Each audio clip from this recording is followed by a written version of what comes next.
فاسألوا أهل الذكر إن كنتم لا تعلمون. Dan mengada-ngadakan suatu ajaran yang tidak ada di dalam Islam.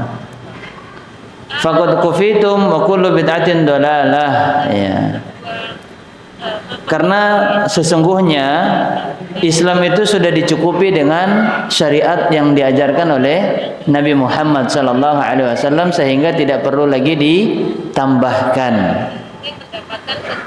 Faqad kufitum, cukup bagi kalian apa yang telah diajarkan di dalam syariat Islam. Wa kullu bid'atin dalalah, dan setiap bid'ah itu adalah sesat. Nah, jelas di sini sahabat yang mulia Abdullah bin Mas'ud membantah yang namanya adanya pembagian bid'ah. Ada bid'ah hasanah, ada bid'ah sayyi'ah, ada bid'ah dalalah, dan seterusnya. Tidak, tetapi di sini jelas beliau sampaikan wa kullu bid'atin dalalah, dan setiap yang bid'ah itu adalah sesat. Ya, jadi ini tidak ada lagi sebenarnya pembagian yang namanya bid'ah. Setiap bid'ah, ya, setiap bid'ah itu adalah sesat, dan ini tentu adalah merupakan tafsiran dari hadis Rasulullah sallallahu alaihi wasallam. Ya, Rasulullah sallallahu alaihi wasallam mengatakan fa inna kulla bid'atin dalalah, setiap yang namanya bid'ah itu pasti sesat, dan ini ditegaskan kembali oleh Abdullah ibnu Mas'ud. Tidak ada lagi tafsiran yang lain. Karena seperti inilah mereka para sahabat menafsirkan kalimat yang disampaikan oleh Nabi sallallahu alaihi wasallam di dalam hadisnya, wa kullu bid'atin dalalah, dan setiap yang bid'ah itu adalah sesat. Selanjutnya,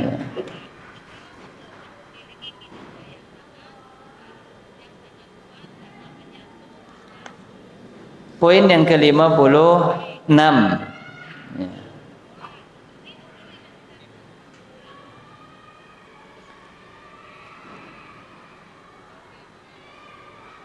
Uh, 55 ini kalimat juga yang bagus, singkat, padat, dan jelas, ya.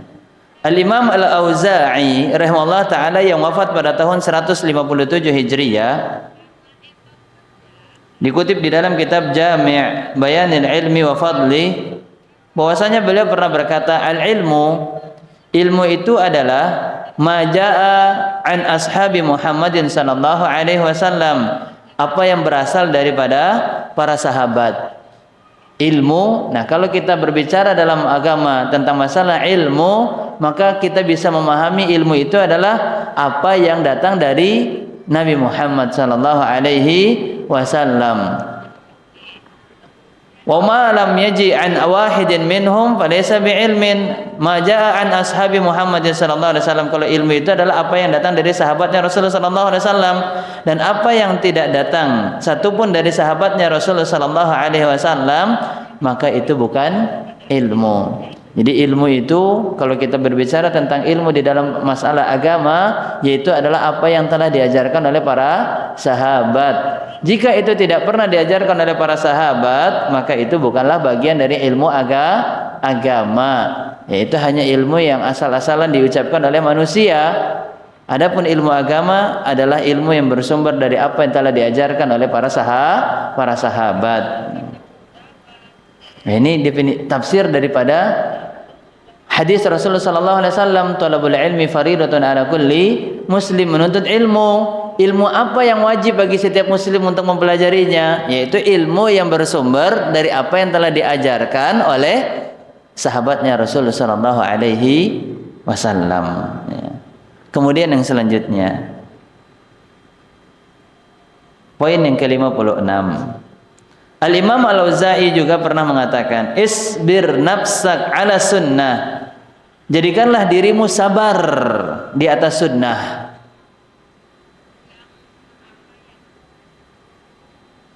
Waqif, ya, waqafal qaum, dan hendaknya engkau berada tetap di mana mereka para sahabat tetap di atasnya, ya. Tetaplah kalian tegak, qif, yaitu berada, berhenti, berdiri di mana para sahabat berdiri. Waqafal qaum, al-qaum itu adalah suatu kaum, dan kaum yang dimaksud di sini adalah para sahabat, ya. Wa qul bima qalu, dan ucapkanlah dengan apa yang diucapkan oleh para sahabat. Wa kuffa amma kaffu anhu, dan tahanlah dirimu dari apa yang mereka juga menahan dirinya dari perbuatan tersebut. Mereka menahan diri daripada perbuatan bid'ah, maka kalian pun juga hendaknya menahan diri daripada perbuatan bid'ah. Mereka menahan diri daripada melakukan perkara yang dibenci dan dimurkai oleh Allah, maka kita pun juga berupaya menahan diri dari apa yang juga mereka telah upayakan. Wasluk sabila salafikas salih, ya. Dan ikutilah, tempuhlah jalan, ya, salafikas salih, jalan yang ditempuh oleh generasi salafus saleh, yaitu generasi yang terdahulu yang saleh. Kenapa? Fa innahu yasa'u kama wasi'ahum, karena sesungguhnya mereka mencukupi apa saja yang mencukupi mereka. Artinya sesungguhnya apa yang kalian butuhkan itu cukup dari apa yang mereka bawa. Apa yang kalian butuhkan, ya, itu akan dicukupi dengan apa yang dibawa oleh mereka para sahabat, ya. Karena sesungguhnya mencukupimu, jadi apa yang ada di jalannya para sahabat itu mencukupi apa saja yang kita butuhkan, ya, yang mencukupi mereka. Artinya kita mencari perkara yang dianggap cukup oleh para sahabat, maka kita ikuti generasi para sahabat. Dan beliau Al-Imam Al-Auza'i juga mengatakan, alaika bi athar min man salafa wa in rafadokan nas, hendaklah engkau berpegang teguh kepada asarnya salafus saleh meskipun manusia menolakmu. Sekalipun manusia itu tidak menerima apa yang engkau ajarkan dan apa yang engkau amalkan, tetapi kalau memang itu jelas merupakan asar daripada salafus saleh. Asar itu adalah sesuatu yang ditinggalkan dari ajaran, dari ucapan, dari perbuatan, dari keyakinan yang itu datang dari generasi salafus saleh. Sekalipun manusia menolak kita, tidak menerima ajaran kita, tidak menerima apa yang kita amalkan karena mungkin dianggap bertentangan, menyelisihi, berbeda, ya, maka tetaplah kita berpegang teguh, ya. Wa iyyaka wara'ar rijal, ya. Dan jauhkanlah dirimu daripada pendapat orang-orang menyalahi, yang menyelisihi salafus saleh, ya. Wa in zakhrafuhu laka minal qaul, sekalipun pendapat mereka itu dihiasi dengan perkataan-perkataan yang indah. Nah, ini perkataan filsafat, ya, perkataan filsafat, perkataan yang bersumber dari negeri mana? Mekah kah? Madinah kah yang diturunkan di dalamnya wahyu? Mereka perkataan para sahabat filsafat ini banyak diambil daripada negeri Yunani, Romawi, yang ini adalah negeri yang dahulu dibinasakan oleh mereka para sahabat, ditaklukkan oleh kaum muslimin, karena mereka negeri ini bukanlah negeri yang berakidah Islam, bukan yang menyembah Allah Subhanahu wa taala, bukan yang mengikuti ajarannya Rasul sallallahu alaihi wasallam, yang kita kenal dengan Faris dan Rum, ya, Faris dan Rum, Persia dan Romawi, ya. Yunani dan Romawi ini adalah di mana negeri tersebut bukanlah negeri yang berasal dari ajaran yang terdapat di dalamnya syariat Islam. Makanya jangan sampai kita tertipu dengan keindahan perkataan-perkataan orang yang itu sebenarnya tidak ada sumber daripada perkataannya para sahabat, ya. Kita tanyakan, apakah ini diucapkan oleh para sahabat atau tidak? Kalau tidak ada, ya sudah, berarti orang tersebut hanya berangkat dari hawa nafsunya, atau yang dia ucapkan itu berangkat daripada kalimat-kalimat orang-orang yang tidak jelas akidahnya. Ya, bagaimana mungkin kita mengikuti suatu perkataan sedangkan perkataan tersebut tidak jelas siapa yang mengucapkannya, tidak jelas kebenarannya. Sama seperti kita mencari alamat, kemudian kita bertanya kepada orang yang nggak tahu alamat tersebut, kemudian tiba-tiba dia mengucapkan aja, iya. Apakah kita akan dengan pede-nya dan yakinnya serta tenangnya mengikuti apa yang diarahkan? Jawabannya tidak mungkin. Apalagi kalau pakainya compang-camping, iya, terlihat dia ini bukanlah orang yang waras. Dan orang yang mengajarkan kesesatan itu lebih gila daripada orang gila, karena dampak buruknya ini lebih membahayakan daripada orang gila. Paling kalau dia memberikan arahan, ucapannya itu sudah diketahui, karena orang gila itu sudah diketahui kegilaannya, tidak mungkin akan diikuti. Sedangkan orang yang secara zahir itu tidak terlihat terlihat orang gila, maka mereka akan mengambil pendapatnya. Ya, mereka akan mengambil pendapatnya, dan akhirnya pendapat tersebutlah yang menjadikan mereka sesat, menyimpang daripada syariat Islam. Dan untuk inilah kita mempelajari mulianya manhaj salaf. Kenapa? Agar kita bisa membentengi akidah kita, agar kita bisa membentengi ajaran Islam daripada penyimpangan dan penyelewengan, daripada ajaran-ajaran yang tidak ada sumbernya, ajaran-ajaran yang batil, ya.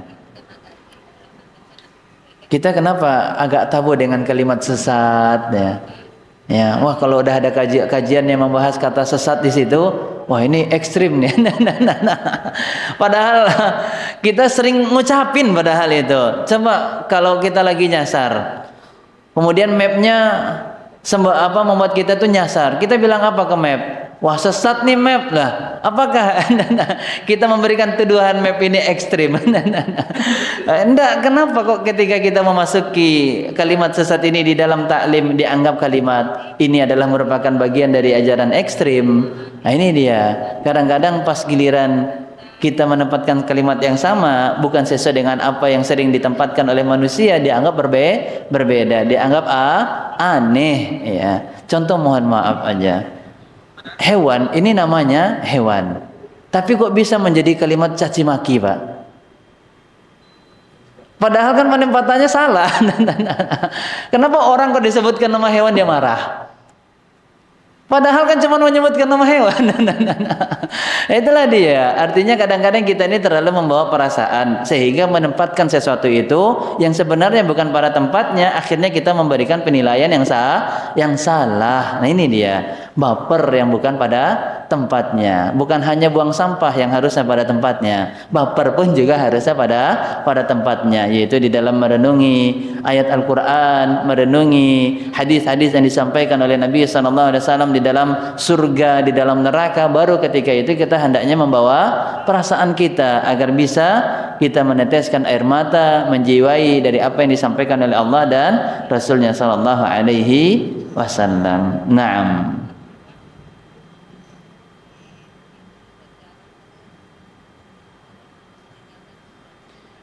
Selanjutnya, Imam Malik rahimahullah ta'ala, poin yang ke-58, pernah berkata, la yuslih akhir hadhil ummah illa ma aslaha awwalaha. Generasi akhir umat ini tidak akan dapat diperbaiki melainkan dengan apa yang telah membuat baik generasi pertama, yaitu para sahabat. Jadi apa saja materi yang bisa menjadikan para sahabat ini baik, itulah yang hendaknya kita gunakan untuk memperbaiki umat ini. Baik itu memperbaiki akidah mereka, memperbaiki akhlak mereka di dalam muamalah, memperbaiki ibadah mereka yang mereka kerjakan kepada Allah Subhanahu wa taala. Maka ketika kita ingin memperbaiki umat ini, perbaikilah dengan apa yang menjadikan generasi pertama dahulu baik, yaitu mereka selalu beribadah sesuai dengan apa yang diajarkan di dalam Al-Quran dan hadis Rasulullah sallallahu alaihi wasallam. Maka tidak ada metode lain. Iya, kenapa kok kita menggunakan metode, kadang-kadang kita menggunakan satu kelompok yang kita anggap itu baik, seperti metode, mohon maaf, mungkin metode wali. Ada beberapa metode yang digunakan, menggunakan wayang, menggunakan musik dan seterusnya, mungkin bisa jadi menggunakan tato, karena sebagian wilayah-wilayah pelosok itu juga mereka diantara kebiasaannya adalah mengukir tubuhnya dengan gambar-gambar. Ya, sehingga ketika dia berdakwah nanti ayat-ayat Al-Quran dia gambarkan di tubuhnya, ya, hadisnya digambarkan di tubuhnya. Kemudian nasihat yang pengen dia tinggalkan untuk mereka ditinggalkan dengan gambar tato yang diukur di tubuhnya. Maka tentu ini adalah cara yang salah. Kalau kita ingin mengatakan satu cara itu baik, maka ikutilah cara yang sudah dianggap baik oleh para sahabat, yaitu cara yang satu-satunya diajarkan oleh Nabi Muhammad sallallahu alaihi wasallam. Tidak kita katakan ajaran wali ini batil, tidak. nanti dipotong pula nanti videonya. Ya tidak kita ajarkan, nggak ajaran-ajaran para kiai, para habib, para syekh itu batil, tidak. Tetapi tentu ketika kita ingin mengajarkan sesuatu yang baik, maka hendaknya juga menggunakan wasilah yang baik, dan wasilah tersebut hanya satu, apa yang telah diajarkan oleh Nabi sallallahu alaihi wasallam. Kalau ada orang yang memberikan pernyataan bahwasanya cara Nabi itu tidak sesuai lagi dengan keadaan kita sekarang ini, maka tentu itu adalah kalimat juga yang batil. Siapa yang lebih mengetahui tentang syariat Allah Subhanahu wa taala, yang lebih mengetahui dari diri Nabi sallallahu alaihi wasallam? Tidak ada. Siapa yang lebih baik cara dalam berdakwah yang melebihi cara dakwahnya Nabi sallallahu alaihi wasallam? Tidak ada. Iya. Tidak ada. Maka jangan pernah kita mentazkiyah diri kita dengan mengatakan, oh ini kita cara yang paling baik. Iya, dengan mengadakan acara pesta-pesta, ya, di situ kumpul lawan jenis, kemudian nanti setelah pesta ada kajian. Gimana ceritanya racun bisa bercampur dengan penawar obatnya dalam satu wadah? Kita pengen membuat tubuh kita sehat, tetapi di dalam obat tersebut kita campur racun. Kira-kira bakal sehat? Sulit. Yang namanya obat itu pasti kalah dengan racun. Iya. Setetes racun itu bisa membahayakan tubuh kita sekalipun obatnya banyak. Iya, subhanallah. Maka tentu ini adalah penilaian yang keliru. Tapi kenapa kok orang-orang masih menerima? Nah ini Pak pertanyaannya. Sama seperti ajaran Syiah. Kenapa kok orang-orang masih menerima ajaran Syiah? Karena tidak semuanya yang diajarkan itu batil. Ada yang hak yang memang mereka ajarkan di sana tentang masalah akidah. Ada yang hak yang mereka ajarkan di sana yang berkaitan tentang masalah cinta mereka kepada Rasul sallallahu alaihi wasallam. Ada sebagian ya ajaran hak yang mereka sampaikan tentang masalah cinta kepada para sahabat. Nanti dari yang kecil-kecil yang hak ini yang mereka sampaikan, kalau sudah menghadirkan loyalitas, kecintaan kepada pengikutnya, maka tentu mereka akan menganggap seterusnya apa yang akan disampaikan oleh ustadz-ustadz mereka adalah sesuatu yang hak. Ya, padahal yang hak itu hanya sedikit. Ya, hanya beberapa saja yang hak dari ibadah, hak dari akidah, hak daripada kecintaan kepada Nabi sallallahu alaihi wasallam, hak terhadap kecintaan mereka kepada para sahabat. Nah, ketika sudah mulai cinta mereka tentang ajaran ini, mereka anggap sesuatu yang baik, baru setelah itu mereka sampaikan yang batil. Dan tentu orang-orang yang kalau sudah cinta kepada sesuatu, sekalipun yang batil diajarkan, mereka sulit untuk menolaknya. Bahkan yang batil itu akan mereka lihat sebagai kebenaran, kebatilan itu mereka anggap sebagai kebenaran. Ya. Maka ini adalah diantara jawaban kenapa kok ajaran yang batil itu masih banyak yang mengikutinya, karena semua yang diajarkan itu tidak semuanya diisikan dengan yang batil. Ada mereka hiasi dengan yang hak, tapi hanya beberapa saja untuk mengelabui akidah dan ajaran yang akan mereka ajarkan daripada ajaran-ajaran yang batil. Nah, selanjutnya bagi kita yang mengikuti madhab Asy-Syafi'i, ya, kita lihat apa yang diucapkan oleh Imam Syafi'i di poin yang ke-59. Ini adalah merupakan perkataan Al-Imam Syafi'i yang dikutip di dalam kitab Al-Madkhal karya Imam Al-Baihaqi dan juga I'lamul Muwaqqi'in karya Al-Imam Ibnul Qayyim Al-Jauziyah rahimahumullah taala. Pertama, Imam Syafi'i mengatakan ilmu itu memiliki beberapa tingkatan. Yang pertama, Alkitab was Sunnah, ilmu yang bersumber dari Al-Quran dan Sunnah. Kemudian yang kedua, tingkatan kedua tentu adalah tingkatan yang paling di bawah. Yang pertama itu yang paling atas, jangan kita balik. Kadang-kadang kan kita memahami tingkat yang ketiga itu adalah tingkat yang paling atas. Tentu seperti ini urutannya. Yang pertama ini adalah yang paling atas dulu. Nomor satu Al-Quran dan Sunnah. Kemudian yang kedua ijma'. Ya. Ijma' ini adalah perkara yang disepakati yang itu tidak ada di dalam Alkitab dan As-Sunnah. Ya. Ijma' terhadap perkara yang tidak ada di dalam Al-Quran dan Sunnah. Ya. Kemudian yang ketiga yaitu adalah perkataan para sahabat yang tidak diketahui adanya sahabat lain yang menentangnya. Kemudian yang keempat,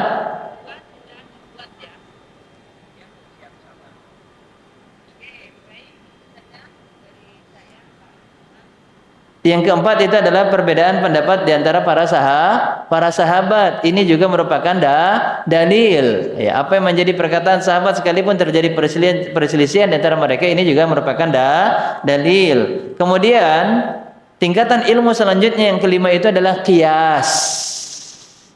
Qiyas, analogi.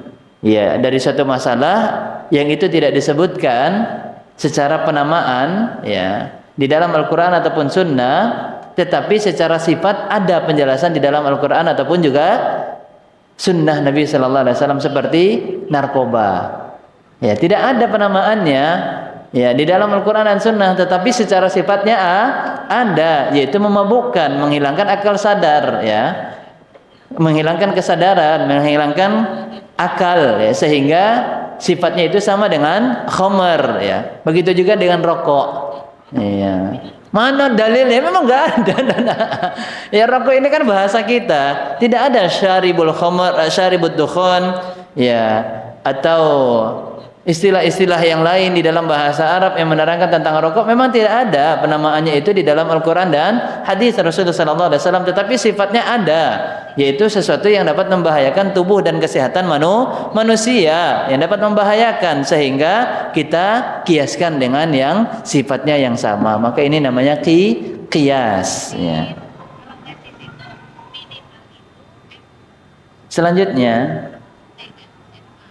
perkataan Imam Ahmad bin Hanbal di poin yang ke-60.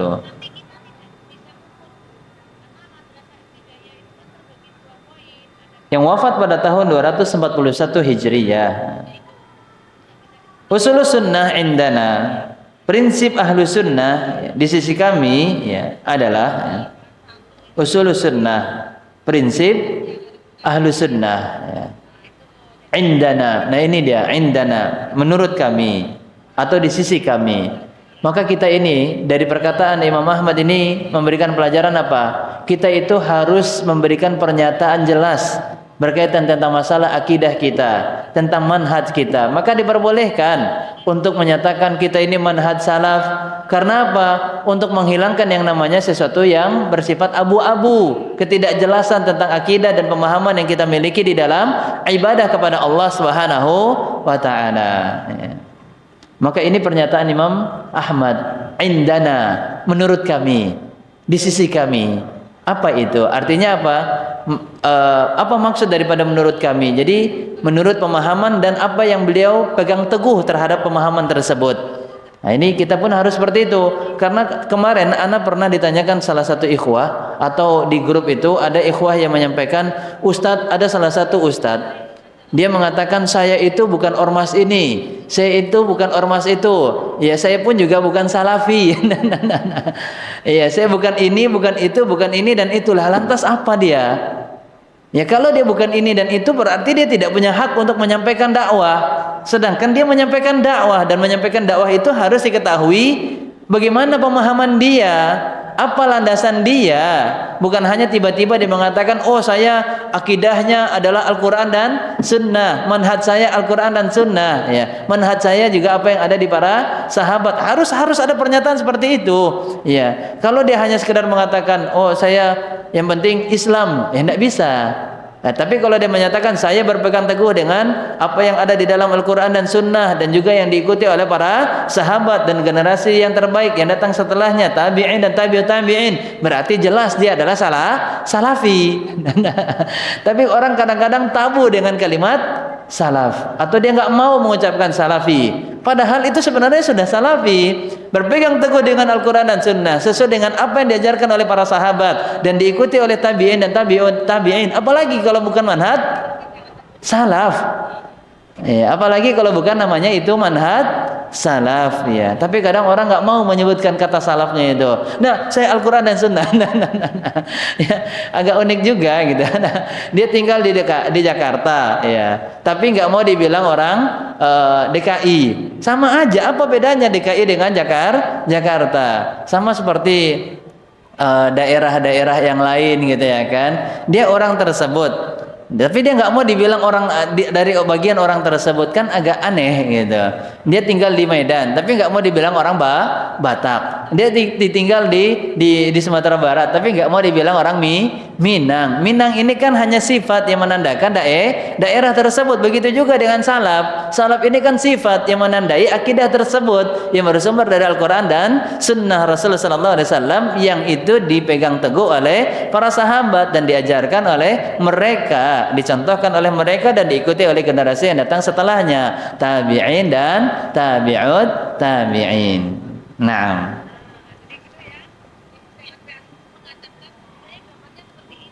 Selanjutnya, apa itu akidah atau prinsip yang dipegang teguh oleh Imam Ahmad bin Hanbal? At-tamassuk bima alaihi ashabu Rasulillah sallallahu alaihi wasallam wal iqtida bihim, ya. Berpegang teguh, ya, dan mencontohi atau mengikuti ajaran yang di atasnya para sahabat Rasulullah sallallahu alaihi wasallam. Jadi ini para sahabat, ini ada jalan yang ditempuh oleh para sahabat di atasnya, maka kita berpegang teguh dengan ajaran tersebut dan juga mengikutinya.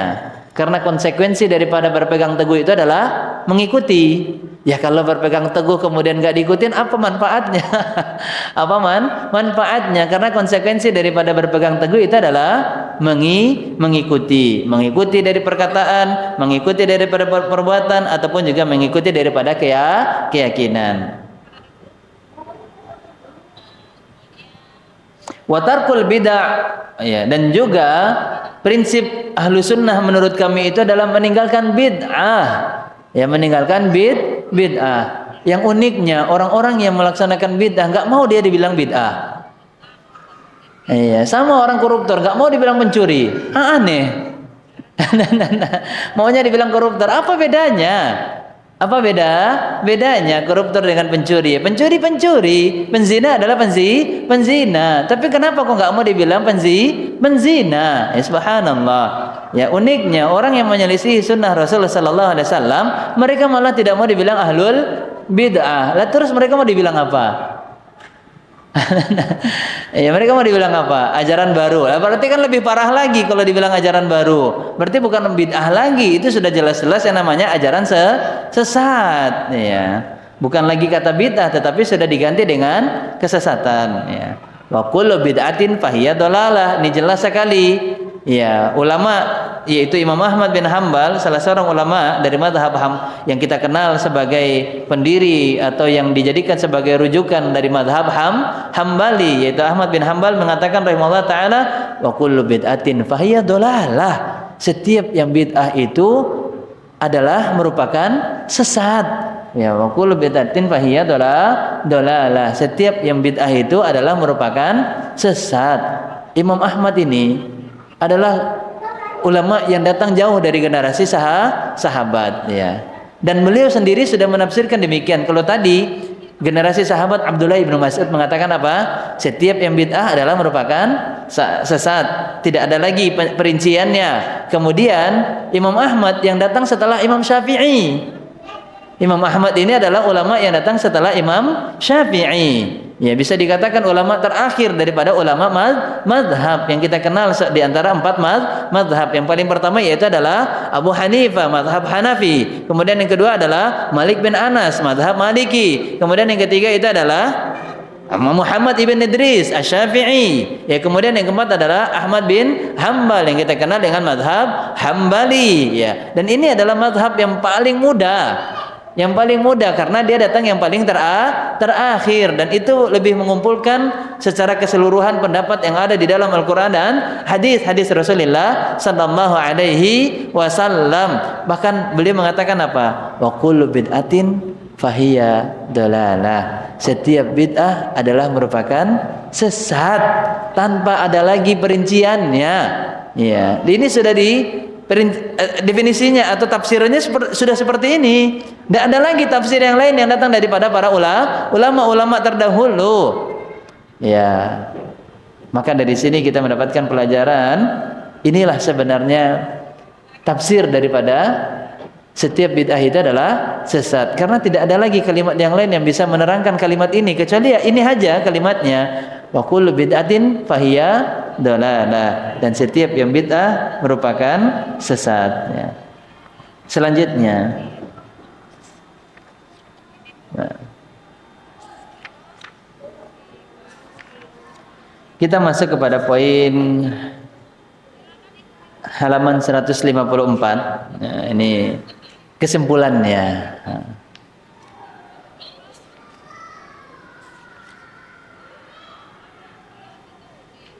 Ya, poin yang terakhir sebelum kita masuk kepada bab yang ke-5. Di situ ya, halaman 154 kalau di kitab cetakan lama.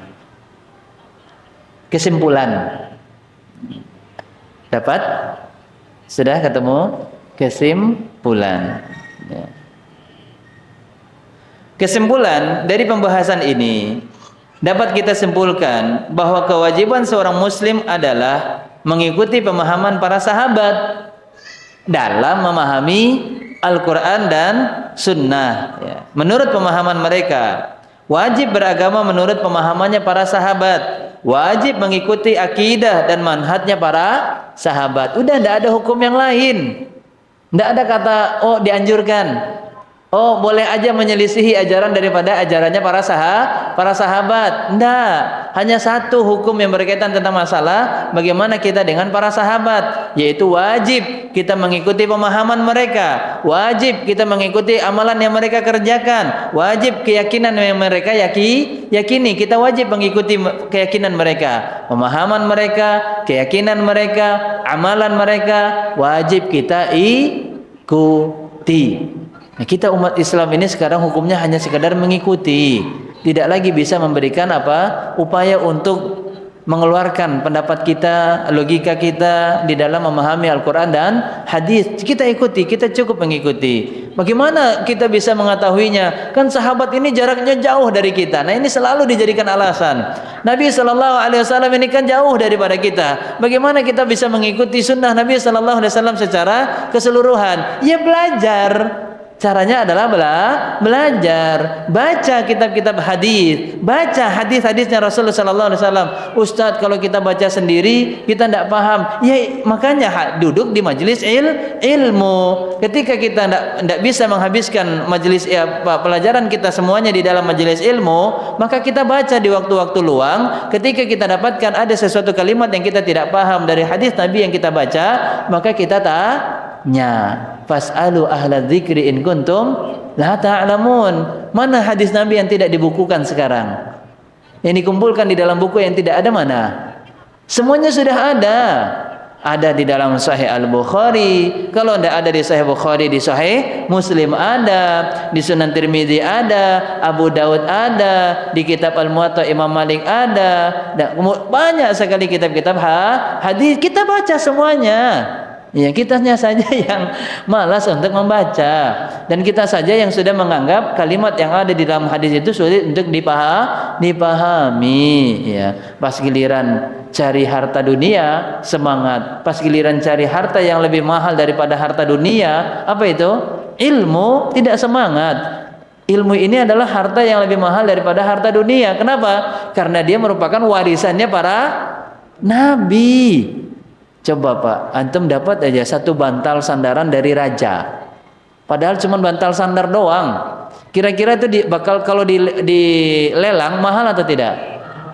Cuman sekarang pemain olahraga basket, dia punya sepatu, padahal itu diinjak-injak sama kakinya, dilelang mahal atau tidak?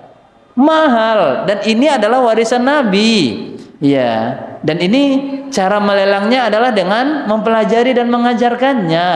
Ya, mengajari dan mengajarkannya, mempelajari dan mengajarkannya. Dan ini adalah lebih mahal karena ini adalah merupakan warisannya para nabi. Seperti yang tadi kita sampaikan, raja saja meninggalkan barang itu kalau dijual mahal, pemain terkenal dari olahraga menjual barangnya saja bisa mahal. Bagaimana dengan ilmu, warisan daripada para nabi? Maka tentu ini adalah sesuatu yang lebih mahal lagi nilainya daripada perbendaharaan dunia yang saat ini kita miliki. Apa sekarang perbendaharaan dunia yang kita miliki? Maka semuanya itu kalah nilainya dengan ilmu. Yaitu tadi definisi ilmu tadi apa?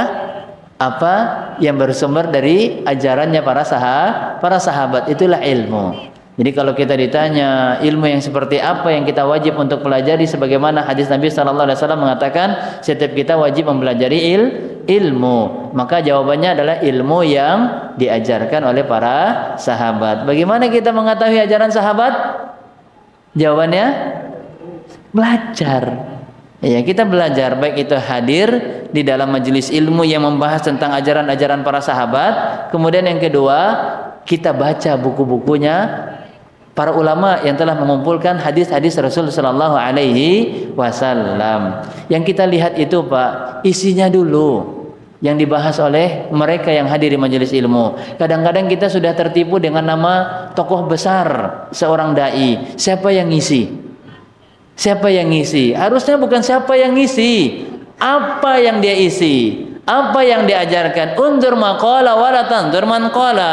Lihatlah apa yang dia ajarkan, bukan lihatlah siapa yang mengajarkan, bukan melihat siapa yang mengajarkan. Karena orang yang mengajarkan ini terkadang juga terdapat aib, terdapat kekeliruan, terdapat kekurangan. Sedangkan kalau yang diajarkan dari Al-Quran dan Sunnah, maka tidak ada aibnya, tidak ada kekurangannya.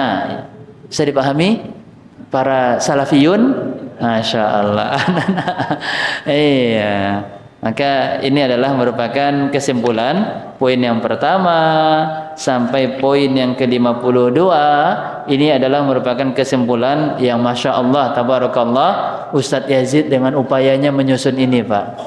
Ya, kayaknya waktu kita terbatas sehingga kita tidak bisa kembali membacakan, dan insya Allah semuanya sudah kita sampaikan, setelah kita terangkan ini poin-poinnya. Tinggal nanti silakan Bapak Ibu, teman-teman sekalian para penuntut ilmu untuk meluangkan waktu di rumah, iya, sambil nunggu buka puasa, ya, bukalah buku dulu Mulia dengan Manhaj Salaf. Ya, sebelum buka puasa, buka buku dulu. Iya, sebelum buka puasa buka buku dulu sebagai pengantar waktu atau sebagai teman kegiatan kita di dalam menanti waktu berbuka. Ya, ini ada 52 poin. Kira-kira kalau 52 poin ini kita baca, ya, tanpa berhenti, tanpa jeda, menghabiskan waktu berapa menit? Ya, kurang lebih 10 menit lah insya Allah, 10 atau 15 menit. Ya, sambil dikit-dikit mata ngelihat ke TV gitu ya. Ya, sambil merhatiin quick count masih ada nggak ini? Anda udah nggak ngikutin? Ya, sambil ngikutin perkembangan kabar-kabar, habis itu lanjut lagi. Ya, subhanallah. Maka kalau bisa fokus. Ya, kalau belajar itu fokus, jangan kita isi dengan sesuatu yang membuat kita bisa tidak fokus di dalam belajar. Nah, ini 52 poin adalah merupakan rangkuman yang luar biasa usaha yang dilakukan oleh Ustadz kita Al-Ustadz Yazid Abdul Qadir Jawas hafizallah ta'ala. Semoga usaha yang luar biasa ini untuk menyampaikan ilmu kepada kita tercatat pahala yang besar di sisi Allah Subhanahu wa taala, dan kita doakan semoga Allah Subhanahu wa taala senantiasa memberikan beliau kesehatan, kekuatan dan kemudahan untuk bisa kembali beribadah kepada Allah dan mengajarkan ilmu kepada umat ini. Bab yang kelima, ya. Prinsip penting dari manhaj salaf di dalam masalah akidah. Maka ini menjadi nasihat bagi kita yang saat ini sudah bertekad, ya, bahwasanya kita akan mencoba meniti manhaj salaf, mempelajari dan berjalan di atas manhaj salaf. Maka kita perhatikan prinsip berikut ini yang telah dirangkum oleh Al-Ustadz Yazid Abdul Qadir Jawas hafizallah ta'ala yang berkaitan di dalam masalah akidah. Pertama, akidah manhaj salaf adalah akidah yang bersumber dari Al-Quran dan sunnah Rasulullah SAW yang sahih. Ingat, yang sahih. Ya, sunnah yang sahih, bukan sunnah yang dhaif, apalagi sunnah yang mungkar, yang batil, yang tidak ada dicontohkan dan diajarkan oleh Nabi sallallahu alaihi wasallam. Maka tentu kita wajib meninggalkannya. Dan juga sumber daripada akidah Ahlus Sunnah atau manhaj salaf adalah ijma' salafus saleh, ijma'nya para salafus saleh yang disepakati. Ini poin yang pertama dulu, sumbernya, yaitu Al-Quran, Sunnah, dan Ijma'. Kemudian yang kedua, menjadikan Sunnah yang sahih sebagai hujjah yang mutlak.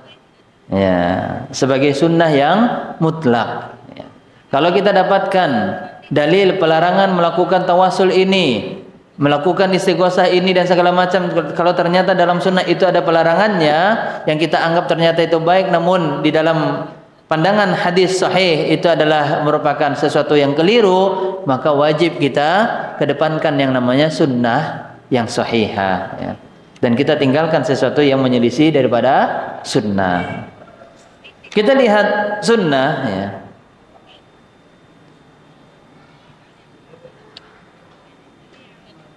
Menurut pemahaman juga oleh Imam Syafi'i,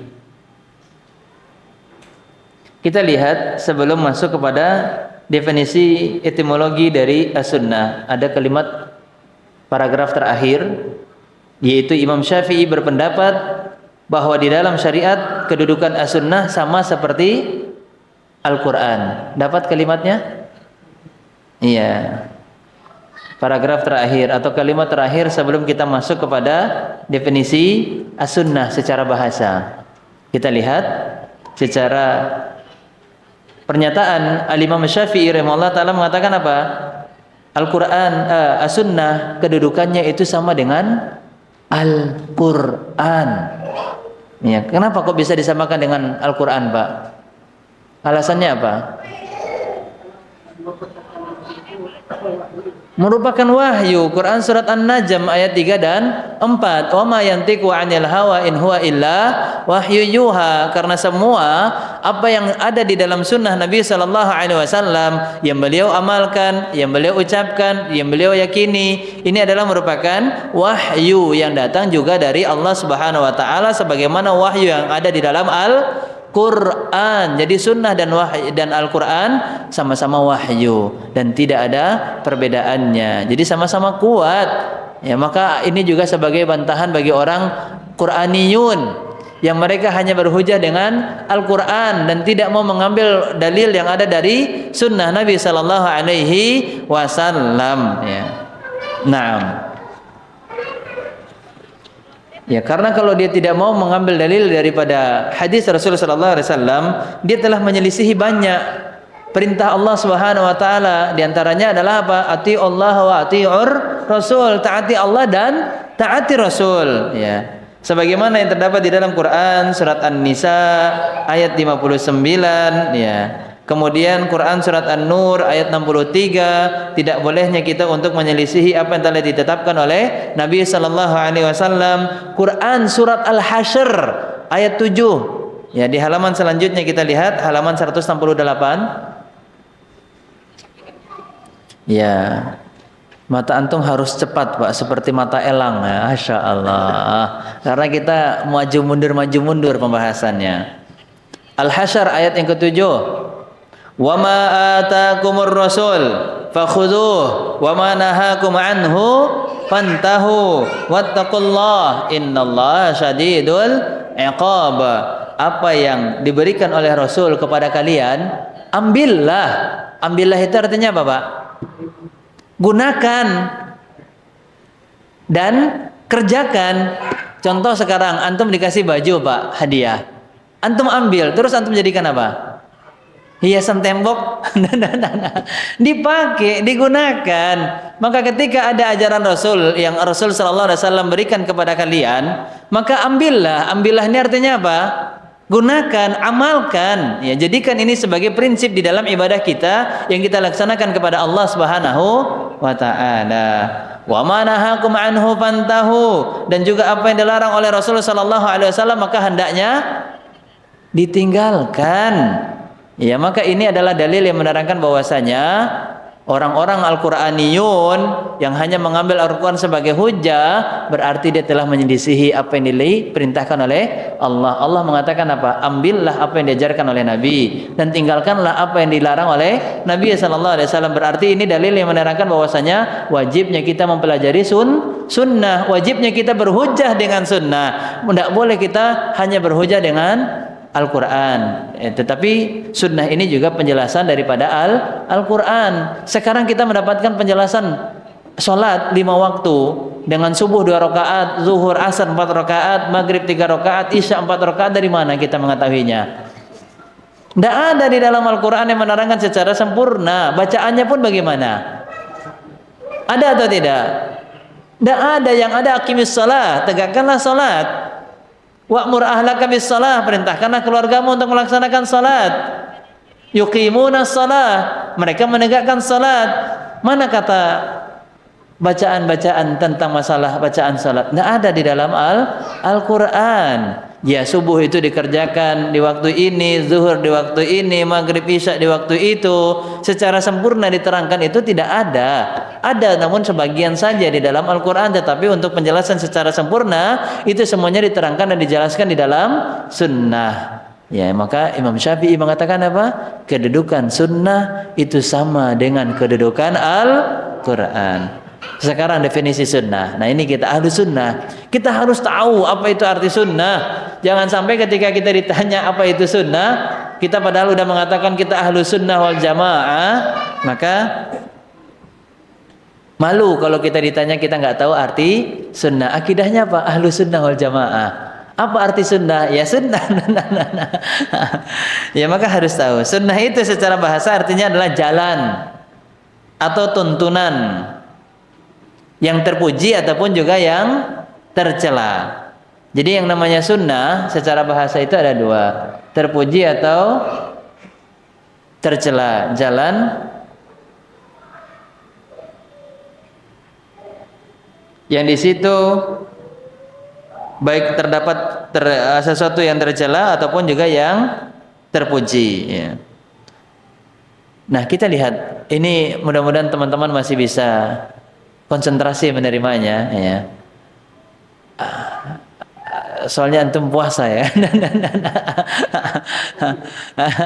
Nggak ada kopi. Malah ini sesuatu yang keliru sebenarnya. Daurah kadang-kadang kan disiapkan snack, ada kopi. Padahal ini adalah sesuatu yang menjadikan kita tuh lebih nggak konsentrasi sebenarnya. Karena kita lebih fokus kepada apa? Makanan dan minumannya. Padahal dahulu para ulama, mereka kalau mencari ilmu, mereka mencari ilmu dalam keadaan bagaimana perutnya, Pak? Tidak berisi. Bahkan sudah ada makanan disediakan, itu pun makanannya nggak disantap. Karena mereka dihadapkan, disuguhkan dengan santapan yang lebih lezat daripada makanan. Apa itu? Ilmu. Ibnul Qayyim al-Jauziyah rahimahullah ta'ala mengatakan apa? Al-ilmu ta'amul qalbi wa syarabuhu wa dawa'uhu. Ilmu itu adalah makanan, minuman, dan obat daripada hati. Makanan dan minuman, santapan hati itu adalah ilmu. Makanya ya ketika mereka sudah disuguhkan dengan santapan yang lezat, dikasih makanan dan minuman dalam bentuk makanan yang kita makan seperti biasanya, yang kita masukkan ke dalam perut, mereka iya, langsung ditinggalkan sama mereka, ya.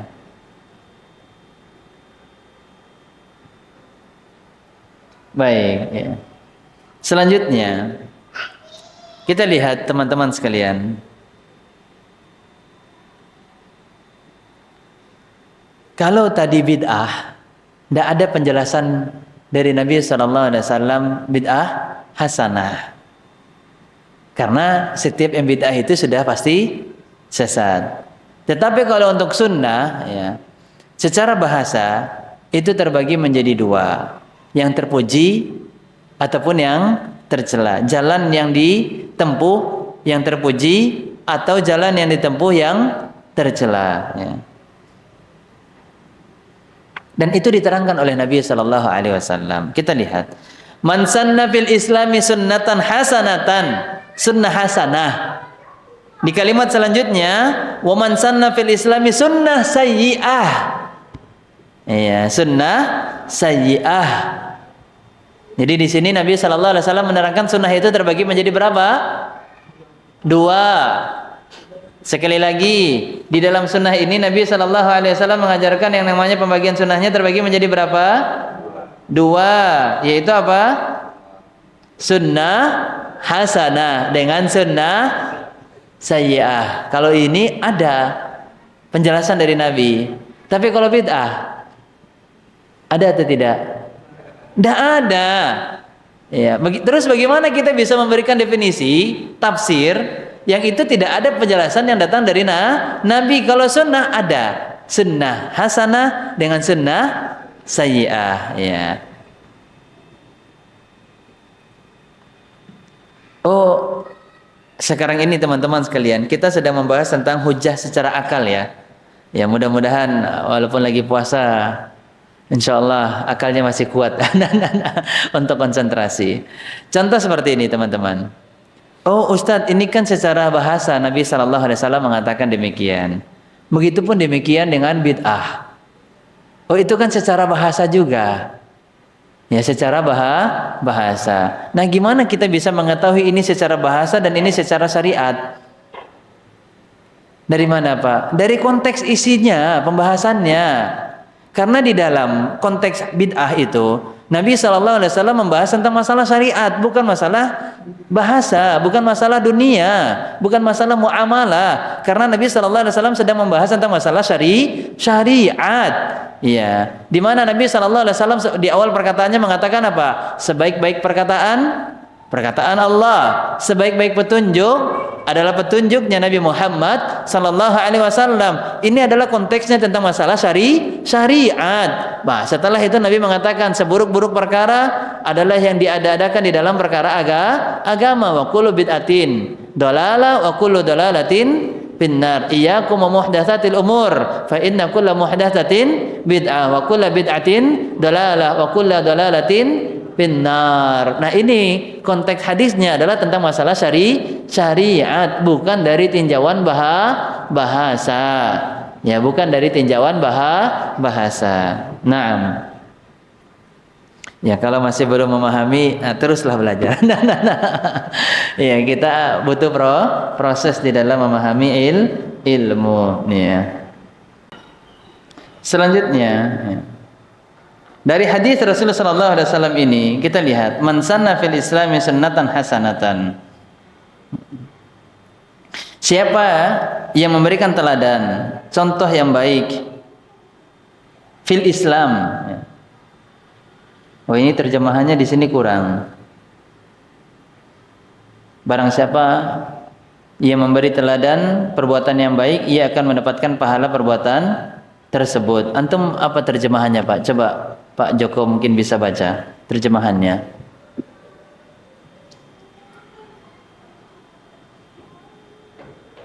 Siapa yang memberi teladan contoh perbuatan yang baik, ia akan mendapatkan pahala perbuatan. Iya, berarti kurang tambahan terjemahannya. Di sini ada fil Islam. Fil Islam apa artinya? Di dalam perkara Islam. Ya, di dalam perkara Islam. Artinya apa ini di dalam perkara Islam? Di dalam ibadah. Ya, maka silakan ditambahkan siapa yang memberikan contoh perbuatan yang baik dalam kurung fil Islam. Ya, di dalam masalah Islam. Masalah agama Islam.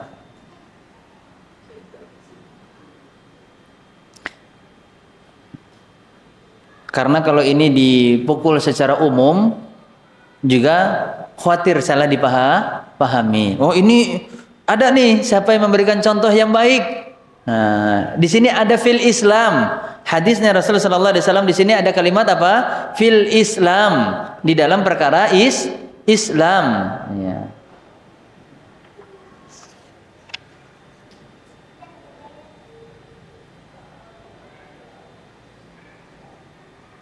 Nah,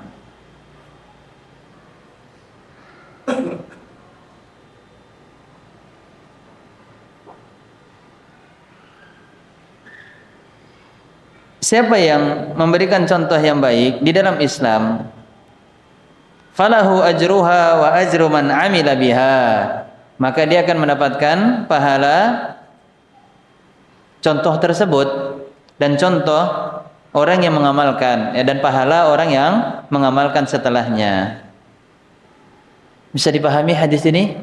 Siapa yang memberikan contoh yang baik di dalam Islam, maka dia akan mendapatkan pahalanya dan pahala orang yang mengamalkan setelahnya.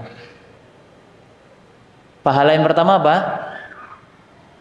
Di sini ada dua pahala. Dia akan mendapatkan pahalanya, dan yang kedua pahala orang yang mengamalkan setelahnya. Pertama, dia menjadi contoh. Dia mendapatkan pahala mengajarkan kebaikan. Kemudian yang kedua, dia mendapatkan pahala orang-orang yang mengamalkan kebaikan yang telah dia contohkan, yang telah dia ajarkan. Ya. Contohnya seperti apa, Pak? Di kampung antum atau di keluarga antum, Pak, tidak ada yang terbiasa puasa ayyamul bid. Kemudian antum mengajak mereka, istri, anak, untuk melatih diri mereka mengamalkan sunnah Rasul sallallahu alaihi wasallam dengan menghidupkan puasa ayyamul bid. Ya. Kemudian setelah itu mereka mengamalkannya. Dan terus mereka menjadikan ini sebuah amalan yang mereka rutinkan di setiap bulan Hijriyah. 13, 14, 15 Hijriyah, di hari-hari tersebut atau di tanggal-tanggal tersebut. Maka ini maksudnya, ya, memberikan sunnah hasanah. Jadi bukan sunnah hasanah ini, ajaran yang baik adalah ajaran yang sebelumnya sudah ada, bukan ajaran yang baru antum ada-adain. Bisa dipahami? Jadi sunnah hasanah fil Islam, di dalam perkara Islam, berarti perkara itu sudah ada sebelumnya di dalam agama Islam. Kemudian antum contohkan, antum ajarkan, kemudian diikuti oleh orang-orang yang datang selanjutnya. Maka itulah maksudnya. Contoh yang lain, anak-anak kita tidak terbiasa bersedekah, kemudian kita membiasakan mereka untuk bersedekah. Dan ternyata apa yang kita ajarkan ini menjadi kebiasaan mereka yang mereka juga amalkan dan mereka ajarkan kepada generasi yang datang setelahnya. Kepada anak-anak mereka pun, cucu antum, cicit antum, setelahnya itu pun juga diajarkan. Maka inilah yang dimaksud dengan sunnah hasanah di dalam Islam. Artinya ibadah itu sudah ada contohnya sebelumnya di dalam Islam, tetapi karena di dalam keluarga kita, di dalam negeri kita tersebut, di kampung kita tersebut, amalan sunnah ini belum menjadi kebiasaan, kemudian kita ajarkan sehingga menjadi kebiasaan, itulah yang disebut dengan sunnah hasanah. Bisa dipahami? Ya, jadi sunnah hasanah ini fil Islam, di dalam perkara Islam. Di dalam perkara Islam artinya apa, Pak? Berarti sebelumnya sudah ada penjelasan yang dicontohkan oleh Nabi sallallahu alaihi wasallam ataupun juga para sahabat. Bisa dipahami? Serius, Pak? Anak ragu dari kedipan-kedipan mata antum. Baik, Masya Allah, ya. Wa man sanna fil Islami sunnatan sayyi'atan, ya. Dan siapa, ya, yang melaksanakan suatu ajaran, memberikan contoh kejelekan, ya, di dalam perkara Islam. Nah, di dalam perkara Islam artinya contoh jelek ini sudah ada penjelasannya di dalam Islam. Kemudian dia kasih contoh. Apa itu, Pak? Di antara contohnya, makan dengan menggunakan tangan kiri, ya. Table manner. Iya, wah, biar terlihat elegan, ya, eksklusif, Masya Allah, gitu ya kan. Padahal ini kan gaya makannya orang-orang Barat, yang itu mereka jauh daripada mengenal yang namanya sunnah Rasulullah Sallallahu Alaihi Wasallam. Ya. Akhirnya kita ajarkan sesuatu yang jelek ini, kemudian berujung dicontoh oleh generasi selanjutnya. Maka ketika kita mengajarkan yang jelek ini di dalam perkara Islam, di dalam perkara Islam artinya ini apa? Berkaitan tentang masalah ibadah. Sekali lagi, fil Islam itu adalah yang berkaitan tentang masalah ibadah. Ya, tentang masalah ibadah. Kita ajarkan sesuatu yang jelek, yang itu tidak ada contohnya. Ya, kemudian diajarkan dan diamalkan oleh orang-orang setelahnya, maka dosa-dosanya akan kita dapatkan, ya. Karena alaihi wizruha, ya, kejelekan yang kita ajarkan mendapatkan dosa karena kita mengajarkan yang jelek. Kemudian yang kedua, kita pun juga mendapatkan dosa orang-orang yang mengamalkan kejelekan yang gara-gara kita yang telah mengajarkan kejelekan tersebut kepada mereka. Bisa dipahami, Pak? Ribet bahasanya. Insya Allah kalau kita sering dengar, sering kita murajaah, sering kita ulang-ulang bahasa yang seperti ini, insya Allah tidak akan sulit dipahami. Sama seperti yang tadi, setiap yang perkara yang baru adalah bid'ah, setiap yang bid'ah adalah sesat, setiap yang sesat terancam pelakunya dimasukkan ke dalam neraka. Mungkin di awal kita mendengarnya itu kayak ribet ya, sulit untuk bisa dipahami. Tapi kalau sudah sering kita dengar, sering kita pahami dan kita pelajari, bahkan kita dalami, kita pahami gitu ya, maka insya Allah kalimat-kalimat seperti itu tidak sulit untuk kita pahami. Nah, taib. Jadi ini contoh secara etimologi bahasa, yaitu ajaran. Ajaran itu ada dua, ajaran yang baik, ajaran yang buruk, ajaran yang terpuji, ajaran yang tercela. Sekarang istilah, menurut istilah terminologi, sunnah menurut istilah ialah apa yang dinukil dari Nabi berupa sabdanya, yaitu perkataannya, berupa perbuatannya, berupa penetapan takrir dari Nabi sallallahu alaihi wasallam. Begitu juga dari akhlak dan bentuk dari Rasul sallallahu alaihi wasallam, rupa dari Rasul sallallahu alaihi wasallam ini juga merupakan sunnah ya. Secara umum sunnah itu adalah wahyu yang dijaga oleh Allah Subhanahu wa taala. Secara lafadznya, ya dari sisi lafadznya maka sunnah disandarkan kepada Rasulullah sallallahu alaihi wasallam. Sedangkan dari sisi maknanya sunnah itu adalah berasal dari Allah Subhanahu wa taala ya. Baik melalui perantara malaikat Jibril atau Allah mengilhamkan kepada Nabi sallallahu alaihi wasallam secara langsung melewati beliau dari mimpinya atau dalam keadaan sadarnya. Ya, itu adalah makna daripada sunnah ya. Kemudian kita lihat dalil yang terakhir sebelum kita masuk ke hujahan sunnah ya. Kita lihat ada sabda Nabi sallallahu alaihi wasallam yang dikutip oleh Ustaz Yazid hafizallahu taala, ala inni utitul kitab wa mithlahu ma'ahu, ketahuilah sesungguhnya aku diberikan Al-Qur'an dan yang sama sepertinya. Apa yang sama dengan Al-Qur'an? Ya sunnah. Makanya ini adalah alasan kenapa Imam Syafi'i rahimahullah ta'ala tadi mengatakan bahwasanya kedudukan sunnah itu sama dengan kedudukan Al-Quran. Ini dia alasannya. Karena Nabi SAW sunnah yang beliau ucapkan ini sama ya seperti dengan apa yang telah diturunkan kepadanya dari Al-Quran. Jadi sunnah dan Al-Quran kedudukannya sama. Makanya di dalam syahadat terus kita menggandengkan nama Rasul sallallahu alaihi wasallam setelah dengan namanya Allah Subhanahu wa taala. Kemudian ketaatan kita kepada Allah pun juga datang setelahnya ketaatan kepada Rasul sallallahu alaihi wasallam. Artinya dari sini kita mendapatkan pelajaran yang namanya sunnah tidak bisa dibedakan, tidak bisa dipisahkan daripada landasan akidah kita, sama seperti dengan kedudukannya Al-Qur'an. Selanjutnya kehujahan as-sunnah. Antum paham tak makna kehujahan as-sunnah? Kata kehujahan awalan ke akhiran an. Kehujahan. Paham tak? Kehujahan as-sunnah artinya sesuatu yang menjadikan sunnah itu sebagai hujjah. Ya. Sunnah itu bisa menjadi hujjah. Ya, hujjah. Hujjah itu artinya apa? Pedoman. Ya, kehujahan as-sunnah artinya apa? As-sunnah ini bisa dijadikan sebagai pedoman ya. Dalil yang menerangkan bahwasanya as-sunnah ini adalah menjadi pedoman. Dalil yang menjadikan bahwasanya as-sunnah ini adalah sebagai hujjah, pijakan, sesuatu yang kita berpegang teguh kepadanya.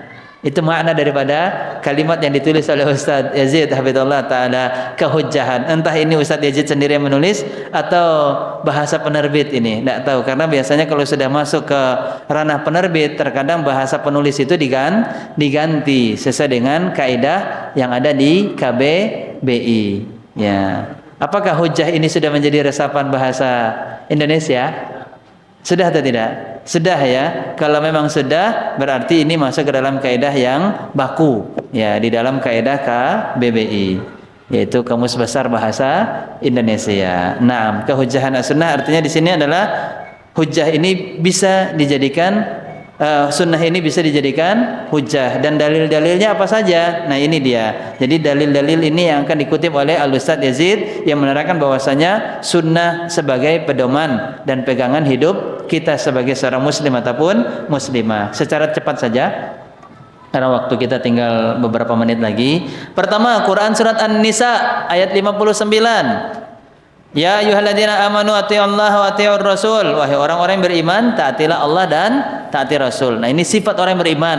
Yang dia taati itu adalah perkataan Allah, ketentuan yang ditetapkan oleh Allah, dan apa yang telah ditetapkan oleh Rasul sallallahu alaihi wasallam. Ini yang selalu yang dia kedepankan sebagai orang yang beriman. Kalau yang dikedepankan perkataan manusia, berarti perlu diperbaiki keimanannya. Karena orang yang beriman, kata Allah apa? Taatilah Allah terlebih dahulu. Kemudian apa? Kemudian siapa? Yaitu Rasulullah sallallahu alaihi wasallam. Kemudian yang selanjutnya, An-Nisa ayat 65. Fala wa rabbika la yu'minuna hatta yuhaqqimuka fima shajara bainahum thumma la yajidu fi anfusihim harajan mimma qadaita wa yusallimu taslima. Maka demi Rabbmu, mereka pada hakikatnya tidak beriman hingga mereka menjadikan kamu hakim. Nih dia. Kalau tadi sifat orang yang beriman, dia mentaati Allah dan Rasulnya. Sekarang surat An-Nisa ayat 65, Allah menerangkan apa? Mereka tidak dikatakan sebagai orang yang beriman sampai mereka menjadikan Rasul sallallahu alaihi wasallam sebagai hakim. Apa itu hakim? Atau siapa itu hakim? Yang memberikan keputusan, ketentuan, ketetapan, itu adalah hakim. Dan siapa yang dimaksud di dalam hakim di sini? Rasul sallallahu alaihi wasallam, sunnahnya Rasul yang menjadi ketentuan, pemutus dari segala perselisihan yang terjadi di antara kaum muslimin, ya.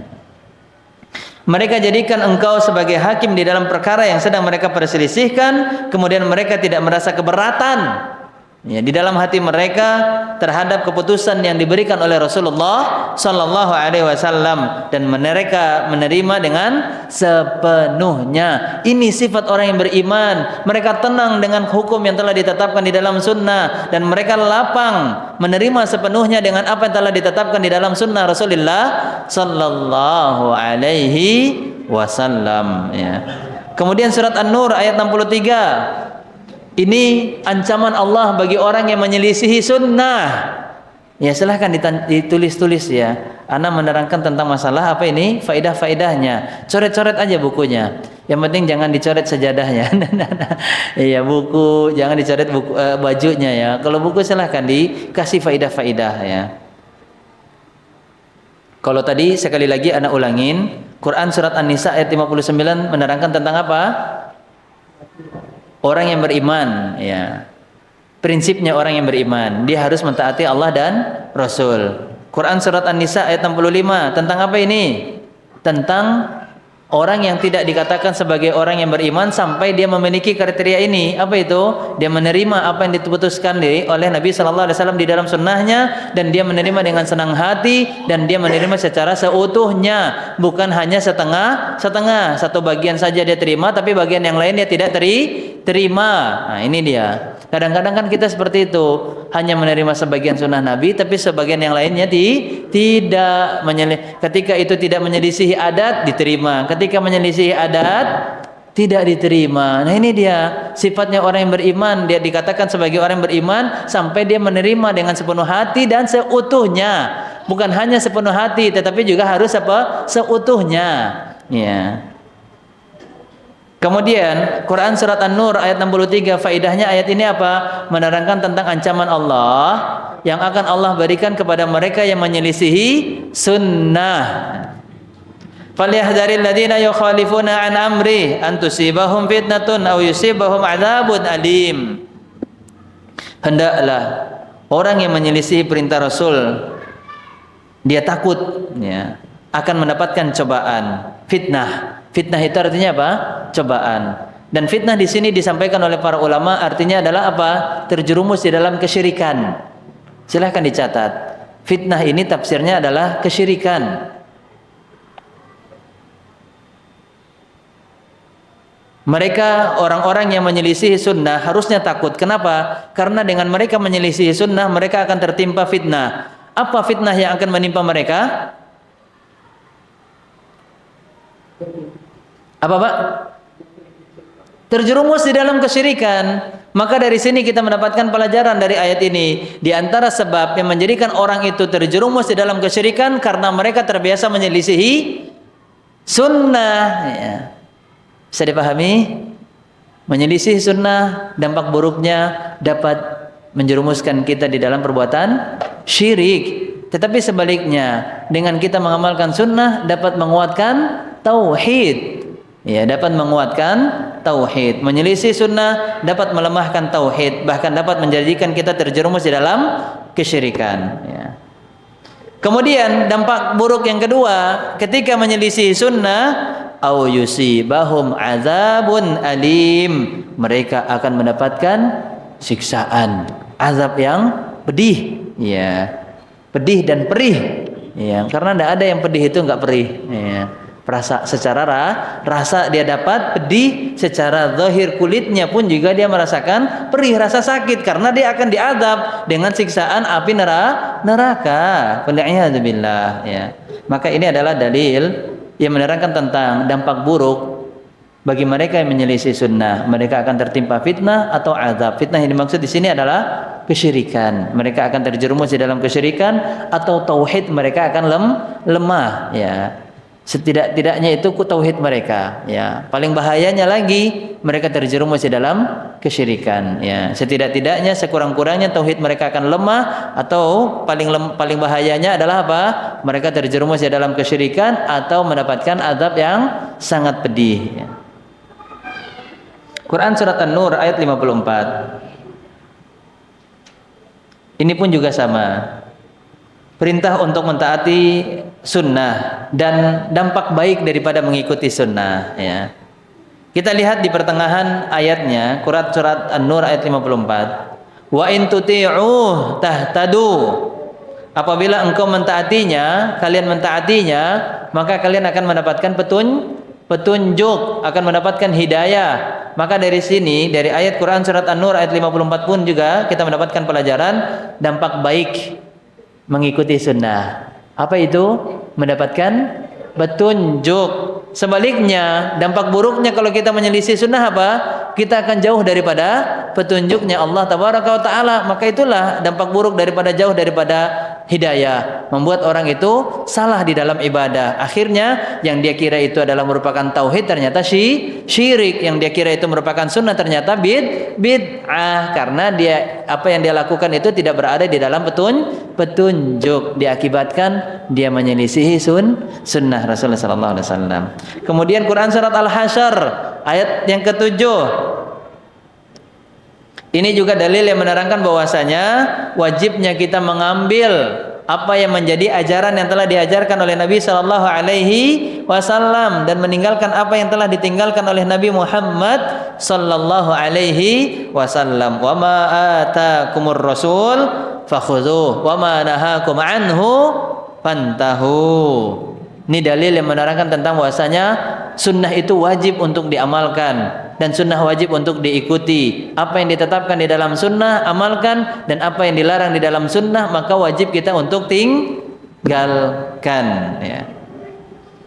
Taib. Ya. Mungkin ini yang bisa kita bahas di pembahasan kali ini yang berkaitan tentang masalah definisi daripada sunnah. Ya, bisa diulang lagi di rumah. Ya, kapan ada waktu senggang kita cari waktu. Ya, jangan hanya sekedar mencari waktu senggang, karena kita semuanya ini bakal disibukkan dengan kegiatan dunia. Khususkan waktu, berikan waktu khusus untuk mencari ilmu, menelaah kitab. Sebagaimana nasihat Ustaz Yazid Ibn Abdul Qadir Jawas hafizallahu taala, sekurang-kurangnya para penuntut ilmu menggunakan berapa jam untuk membaca buku? Iya, kurang lebih 4 sampai 5 jam. Ya, 4 sampai 5 jam. Ya, janganlah sampai 4 jam. Mungkin kalau kita ada waktu tugas, ya, terikat dengan amanah yang lain, khawatir dapat menyelisihi amanah tersebut, ya sekurang-kurangnya 1 jam lah. Itu nasihat dari Anda.